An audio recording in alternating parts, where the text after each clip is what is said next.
자, 들으신 것처럼 이명박 전 대통령은 옛 측근들의 진술에 대해서 자신들의 처벌을 경함하기 위한 허위 진술이다, 이렇게 한마디로 거짓말이다, 이런 주장을 폈다는 내용인데, 이런 대응은 물론 예상되는 것이긴 합니다만 이명박 전 대통령의 곁을 지키고 있는 측근 중에 한 명이죠. 조혜진 전 의원을 제 옆자리에 모셨습니다. 어서 오십시오. 예, 반갑습니다. 예, 오랜만에 뵙는 것 같습니다. 예. 예.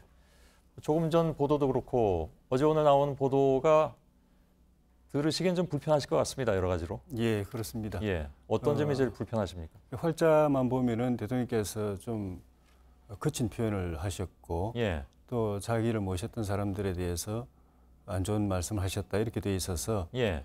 평소에 그분을 또 아는 입장에서 보면은 예. 취지상으로는 결과적으로 그 자기를 모셨던 사람들의 진술과 반대되는 진술, 예. 그걸 부인하는 진술은 뭐 당연히 했을 수 있다고 보는데, 예. 직접적으로 표현을 그렇게 하진 않았을 거라고 보여집니다. 예. 그건 뭐 저희들로서도 검찰의 브리핑을 듣고 보도를 하는 것이니까 예. 뭐 저희들로서는 달리 판단하기는 좀 어려운 측면이 예. 있고요. 예. 뭐 측근이시니까 또 달리 판단하신 것 같습니다. 예. 그리고 근데 어제 왜 그 출두 전에도 보셨죠? 예.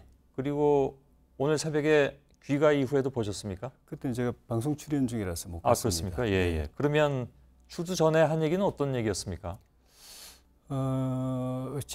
소환 앞두고 한 며칠 동안 그 개인적으로 지난 삶에 대한 반추를 좀 하셨던 것 같은 그런 느낌이 들었습니다. 말씀 예. 속에 여러 가지 소회를 말씀을 하시는 것이 예. 그런 느낌을 줬는데, 좀 전에 말씀하신 대로 임기 초기에 도덕적으로 완벽한 정권이라고 예. 스스로 자부할 만큼 그렇게 과거와는 다르게 해보려고 노력을 한 건 사실인데, 어쨌든 이런 의혹에 휘말리게 된 것에 대한 예. 회한이 좀 있으셨던 것 같고, 나만 깨끗해서 되는 것이 아니더라 하는 얘기를 실제로 이명박 전 대통령이 했다는 그런 뜻이시죠? 제가 옆에서 들은 거는 노력했는데 예. 그 노력만 가지고는 잘 안 되는 것 같다. 결과적으로 보면은 예. 그런 취지의 말씀이 있었고, 또 어쨌든 간에 본인을 모셨던, 본인과 함께 일을 국정을 했던 아래 사람들하고 예. 사건을 두고 맞부딪히는 그런 모양이 결과적으로 된 것에 그렇게 대해서 예. 좀 그런 회한도 있으신 것 같고. 그러면 예. 여기 측근들이 진술을 다 한 내용들이 예. 결국은 자신들의 어떤 그 혐의 내용을 경감하기 위해서 예. 그렇게 한 것이다라고 얘기한 것은 예. 물론 이제 그 조 전 의원께서는 워딩이 정확하게 뭔지는 모르니까 판단하기 어렵다고 말씀하셨으나 예. 그 워딩만 딱 놓고 보자면 예. 이건 누가 해석을 해도 나는 잘못이 없는데 이 측근들이 자기들이 잘못해놓고 나한테 씌우는 것이다라고 해석해도 무리가 없어 보이는데 어떻게 받아들이십니까? 그 부분은? 저도 국회의원 하면서 제 보좌관들하고 어떤 사안에 대해서 둘이서 같이 의논한 사안도 예. 나중에 확인해 보면은 서로 기억이 틀릴 수도 있고, 예. 또 딱딱한 사안에 대해서 또 해석이 다르고, 예. 나는 이렇게 생각했는데 본인은 또 다르게 해석하고, 그런 일들이 있기 때문에 이런 사건의 경우에도 그런 일은 저는 충분히 있을 수 있다고 보는데, 그런가요? 기억이 다를 때 또는 해석이 다를 때 결과적으로는 이제 검찰이 생각하는 그 사건의 방향대로 진술을 하는 경향이 있다는 예. 것이 이제 그동안의 그 특활비 사건이나 예. 그 박근혜 전 대통령 때도 마찬가지고, 근데 이거는 본인이 이 법적 책임을 지고 있는데 본인들은 사실은 구속도 안 되고, 예. 뭐 크게 저기 수사도 강하게 안 받고 협조해 주는 대가로 예. 그런 사안들이 있었기 때문에. 그럼 예를 들면 김희중 씨가 구속 안 된 것은 뭐랄까요? 검찰이 잘 협조했기 때문에 그러니까 다시 말하면 검찰이 원하는 대로 답변했기 때문에 구속을 안 시켰다라고 말씀하시는 건가요? 김희중 실장 경우는 잘 모르겠는데, 그 전에 이제 국정원기조실장 하면서 예. 청와대 박근혜 대통령 시절부터 이제 현금을 전달했다고, 특활비 전달했다고 예. 하는 분들 한 분 같은 경우는, 그분이 사실은 어떻게 보면 언론에도 많이 보도됐지만은 그 행위 책임이 가장 중한데, 예. 전달만 한 사람들도 지금 구속돼 있는데, 예. 본인은 지금 구속도 안 돼 있거든요. 근데 김희중 씨 같은 경우에 김희중 씨의 진술은 굉장히 결정적으로 평가를 받고 있는데, 예. 그럼에도 불구하고 김희중 씨의 진술은 그렇다면 검찰이 원하는 대로 해준 것이다 이렇게 판단하신다는 건가요? 김희중 실장도 사안에 따라서는 이제 기억이 부정확할 때도 있었거든요. 예를 예. 들면은 그 미화 10만 달러인가를 이제 김윤욱 여사한테 전달했다. 예. 근데 그게 그 관저에서 밥 해주는 아주머니, 할머니를 통해서 전달했다고 해서 검찰이 그걸 이제 언론에다가 예. 이야기해서 언론에 이미 그렇게 이제 보도가 됐는데 알려졌습니다. 예. 나중에 대질신문 때 그분이 언제 나한테 그런 걸 줬느냐, 나하고 통화를 하던 관계냐라고 이제 이야기하면서 이제 본인 기억이 이제 그때 수정이 돼가지고 그게 아니고 행정관한테 줬다라고 이렇게 이제 다시 이제 예. 진술을 그러나 수정한 그 경우가 문제는 있었거든요. 아직까지도 살아 있습니다. 그 진술은 살아 있어서 예. 오늘도 저희들이 보도를 해드렸고요. 그래서 그런 일은 기억의 착오에 의한 그런 진술은 또 예. 얼마든지 있을 수 있는 일이기 때문에. 그럼 예를 들면 김희중 씨 같은 경우에 예. 사실은 뭐 굉장히 오랜 기간 동안 초선 의원 때부터 예. 이명박 전 대통령이 예. 그때부터 모시고 있던 분이잖아요. 예.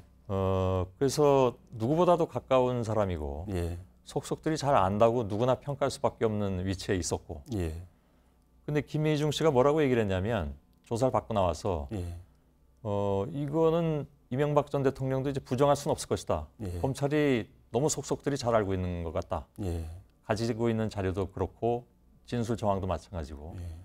그러면서 뭐라고까지 얘기했냐면 국민 앞에 사죄하시는 게 맞다고 본다라는 충언을 드린다라는 얘기까지 했는데 예. 그건 어떻게 볼까요?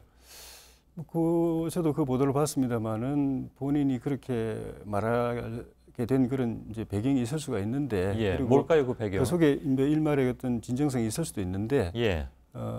사안에 대해서 본인이 다 안다고 저는 생각지는 않습니다. 예. 여러 가지 사안에 대해서 가까이서 수행하고 또 부속실에서 일정을 챙기고 하는 입장이 있지만은 예. 그 부속 업무를 하고 있는 비서 이외에 수많은 분과 만나고 예. 또 일을 하고 있기 때문에 모든 걸 다 안다고 생각하고 접근하는 건 좀 예, 알겠습니다. 조심할 필요가 있다고 그럼 봅니다. 뭐 누구나 기억에 착오가 있을 수 있다는 건 다 맞는 얘기긴 하고요. 예. 또 조 대변인께서 말씀하신 내용도 다 일리가 없는 얘기는 아니죠. 그럼 뭐 우리 시청자 여러분께서 다 판단을 하실 텐데. 예. 다만 이제 이런 문제, 특히 이제 이명박 전 대통령의 사적 재산 문제에 있어서는 예. 아는 사람이 워낙 별로 없고 예. 조혜진 전 의원도 모르시잖아요. 예. 전혀 모르시죠. 그렇다고 봐야죠. 뭐 언론에 보도되는 내용도 그보다는 조금 더 아는 정도지 예. 깊이는 모른다고 근데 봐야죠. 측근 중에 측근이시고 이 시간까지도 곁에 있는 분이라고 소개를 해드리고 있는데 그 전혀 모르십니까? 제가 아는 부분은 공식적으로 나와 있는 부분이고 지금 예. 검찰에서 주장하는 것처럼 그 다스가 그 이명박 전 대통령 거다. 예. 또 도곡동 땅도 이명박 전 대통령 뭐- 거다. 이 부분은 저는 잘 모른다는 예, 거죠. 그건 관계자들 진술이 다 나와 있는 상황이어서 예. 저희들도 진술을 보고 판단할 수밖에 없는 것이니까요. 예. 근데 말씀드리다 말았는데 예. 김희중 씨를 자꾸 이제 얘기가 집중되지만 예. 그 재산 문제에서 아주 극소수만 알고 있다고 해서 예. 그 극소수의 사람들이 들어가서 진술한 내용들이 지금 이명박 전 대통령에게는 다 불리하게 작용을 하고 있잖아요. 예. 그러니까 아주 객관적으로 볼 때 조혜진 전 의원의 주장을 제가 더 믿어야 되는 건지 예. 제3자의 입장에서 예. 김희중 씨의 진술을 더 믿어야 되는 건지는 그건 조 전 의원의 판단에 맡길 수밖에 없는 것 같습니다. 예. 그 재산 자체에 대해서는 사실 그분들이 저보다 더 잘한다고 볼 수 있죠. 예. 다스에 근무했고 사장으로 일했고 이런 한 분들이 예. 더 잘한다고 볼 수 있는데 그거를 그 형성하고 있는 이 예. 객관적인 상황은 또 저같이 알겠습니다. 그 객관적으로 보는 사람의 생각이 좀 맞을 수 있는 것이 예. 그분들이 지금 진술은 그렇게 하지만은 사실 물증은 없는 거나 마찬가지거든요. 예. 그리고 저는 다스가 이명박 전 대통령 거냐의 그 기준의 핵심이 저는 어떻게 생각하는가 하면은 예. 다스를 설립할 때 거기다가 돈을 넣었느냐, 예. 또 돈을 넣은 것이 그냥 증여를 한 것이냐, 그냥 빌려주고 도로 다시 이제 받아낸 것이냐, 아니면은 지분 형태로 들어가 가지고 주식 형태로 갖고 그걸 다른 사람한테 맡겨서 알겠습니다. 지분으로 가졌느냐, 이 부분이 중요하고 뭐 그다음에 형태는 여러 가지가 있을 수가 있겠는데 예, 본인이 필요할 때 재산을 언제든지 예. 다스를 쓸 수 있었느냐, 그래서 이게 관건인 것 같습니다. 그래서 나오는 단어가 이제 실소유주라는 거 아니겠습니까? 예. 그러니까 어떤 형태든지 간에 거기에 들어가 있는 자금을 본인이 통제할 수 있다면 그건 실소유주라고 봐야 되는 건데 예. 검찰은 아마 그렇게 보고 있는 것 같고요. 여기에 어떤 뭐 물적 증거라든가 아니면 이런 것들이 어느 정도 검찰이 가지고 있는지는 저희도 뭐 본 적은 없으니까 예. 이제 가지고 있다면 그걸 제시할 테고 조사에서도 제시를 했겠죠. 그리고 근데 다스가 이명박 전 대통령 거라면 언제든지 필요할 때 돈을 꺼내 쓸 수 있어야 되고 앞으로도 예. 쓸 수 있어야 되는 것이거든요. 예. 그리고 이제 검찰이 이명박 전 대통령 거라고 주장하고 있으니까 검찰이나 국세청이나 정부기관이 이걸 빨리 그걸 진짜 확신한다면은 법적으로도 정리를 해주는 것이 맞다고 보는데 그 절차는 또 전혀 안 하고 있거든요. 알겠습니다. 그래서 그건 좀 모순인 것 같습니다. 근데 지금 말씀하신 실소유주냐 아니냐에 대한 기준은 그것이 현실에서 어느 정도 적용될 수 있냐는 또 다른 문제이기 때문에 예를 들어서 뭐 돈을 금방 빼낼 수 있느냐 마느냐 하는 것으로 그걸 실소유주라고 꼭 판단하기는 어려운 측면도 있거든요. 왜냐하면 실제로 참여형이 아니라 자기 자산이라도 뭐 주식 같은 경우에는 함부로 이렇게 바꿀 수는 없는 그런 부분이 있으니까 이건 뭐 지켜보도록 하죠.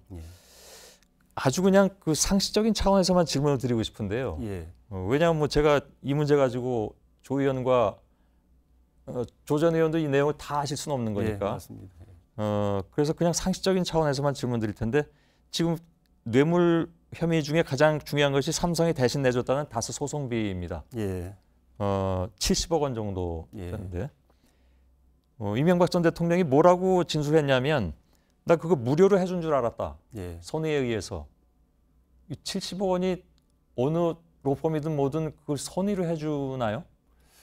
저도 이 사건에 대해서 깊이 들을진 못했는데 제가 들은 이야기는 그 소송에 관여한 법률 대리인이 중간에서 뭔가 어떤 작용을 했을 가능성이 굉장히 높은 상황인 것 같고요. 전 대통령께서는 나중에 가서 포괄적으로 그렇게 이제 청구를 하자면 그 정도 금액이 된다고 볼 수 있었겠지만 처음에 시작할 때는 자기가 일을 보는 김에 이것도 같이 봐준다라는 그런 식으로 보고를 받아서 그냥 고맙게 생각했다라는 정도로 저는 들었습니다. 그래서 제가 이제 상식 차원에서 질문 드린다고 말씀드린 건데 그냥 저희들이 보통 가지고 있는 상식으로는 그 정도의 규모라면 왜냐하면 다스 관련 소송비라는 것이 소송에 걸리는 액수에 대해서 어느 정도 몇 % 이런 게 나올 거 아니에요. 그런 것만 놓고 볼 때도 액수가 한두 푼은 아닌데 그걸 단지 선의로 했다라고 이해했다는 것은 좀 이해가 안 가서 그래서 드린 질문이었고요. 또 하나는 영포빌딩에서 발견된 문건 이거 이제 조작이라고 주장을 했다고 해서 이명박 전 대통령이 그건 혹시 이해가 가십니까? 왜냐하면 그 문건은 청와대에서 나온 것이고요. 그걸 쓴 사람이 김백준 전 기획관으로 되어 있기 때문에 그건 어떻게 받아들이십니까? 저도 뭐 그 청와대 같이 비서실에서 그런 일에 관여한 입장이 아니니까 말씀하신 대로 이제 상식적 옆에 있는 사람으로서 상식 판단으로 말씀드릴 수밖에 없는데 그 자료라는 것이 지난번에 박근혜 대통령 때 그때 정윤회 문건 파동 때도 여러 문건들이 있었는데 어디까지가 청와대 문건이냐. 청와대에서 작성되기도 하고 청와대 근무하는 사람이 작성하기도 했는데 그 청와대 문건이라고 공식적으로 말할 수 있는 게 있고 또 아닌 게 있고 또 최종적으로 확정된 문건이 있고 그 문건 작성하는 과정에서 이제 그 준비 자료로 만든 자료도 있고 한데 뭐 그 모두를 청와대 문건이라고는 할 수 없다라는 그런 측면에서 대통령 그 말씀이 있을 수도 있었지 않겠나 하는 생각이 들고 또 하나는 자료가 있다고 하더라도 이 자료를 만들어서 가지고 있는 경우하고 그 자료를 대통령께 직접 보여드리면서 보고를 하는 경우는 또 다르거든요. 대통령 말씀은 보고받은 적이 없다는 말씀 같아요. 그건 이제 그 이명박 전 대통령의 주장일 뿐이겠죠. 그리고 이 문서에는 뭐 김백관 전 기획관이 도장을 찍었는지 사인을 했다고 하니까 그것이 뭐 허투루 쓴 그 문서 같지는 않고 본인은 만들 수는 있었다고 봅니다. 근데 그걸 대통령께 보고했는지에 대해서는 좀 확인이 필요하지 않나 싶습니다. 물론 그건 그렇죠. 검찰에서 밝혀내야 될 일이기도 하겠죠. 말씀 나눌 게 굉장히 많은데 시간은 다 됐다고 자꾸 연락이 와서 한 가지만 그러면 정리서만 말씀드리겠습니다. 이건 그러니까 정치 보복이라고 보시는 건 맞습니까? 이명박 전 대통령이나 조혜진 전 의원을 비롯한 모든 그 측근들이 다 그렇게 공통적으로 생각하고 계십니까? 그건 다른 이견이 없는 것 같습니다. 그런데 그렇습니까? 그거는 저희 쪽뿐만 아니고 사실은 뭐 민주당 쪽이나 또 이 여권 쪽에서도 거의 공공연하게 옛날부터 노무현 대통령 한을 풀어줘야 된다, 복수해야 된다 이런 이야기를 거의 공공연하게 했기 때문에 이게 대해서는 사실 이견이 없을 수 없다고 보고 저는 있을 수 없다고 보고 저희 지역구에서도 사실은 노무현 대통령 돌아가셨을 때 그 열린우리당 쪽의 시의원이라든지 또 그 지지하는 제 후배라든지 이런 사람들이 저한테 쏟아내는 분노와 그 반드시 이게 그 갚겠다고 알겠습니다. 이런 걸 생각하면은 그런 것들이 다 배경이 돼서 이런 일이 벌어지는 그런 맥락이 저는 충분히 있을 수 있다고 봅니다만 정치 보복은 맞은데 다만 이제 좀 해보고 안 돼서 그만두느냐 아니면 보복될 때까지 끝까지 털고 예. 추적하느냐 집요하게 하느냐 그 차이가 아닌가 싶습니다. 알겠습니다. 예. 그 답변은 뭐 예상했던 그대로 하시는 것 같습니다. 다만 뭐 기억하시겠습니다만 그 정치 보복이라는 부분에 대해서 예. 청와대에선 뭐 구체적으로 문재인 대통령입니다만은 예. 굉장히 경로했었다는 그런 소식도 전해드린 예. 바가 그때 뉴스 나왔었죠. 있습니다. 예. 예. 그리고 무엇보다도 이제 그 측근들이 다 진술을 하고 있어서 예. 그래서 이게 과연 이제 모르겠습니다. 측근들을 그러면 검찰이 겁박을 했느냐 하는 것까지는 그건 얘기할 수 없는 거 아니겠습니까? 예, 예. 검찰은 나름대로 수사를 했을 테고 예. 정당한 방법에 의해서 측근들은 또 내용들 다 진술을 했기 때문에 노무현 대통령이 자살까지 가게 된 과정에서의 했던 그 검찰이나 예, 그때는 우리 이명박 정부 시절의 검찰이었지만 예. 지금 검찰이나 저는 바뀐 게 별로 없다고 봅니다. 예, 그건 검찰이 답해야 될 문제인 것 같습니다. 예. 예. 조혜진 전 의원이었습니다. 고맙습니다. 예, 맞습니다. 예.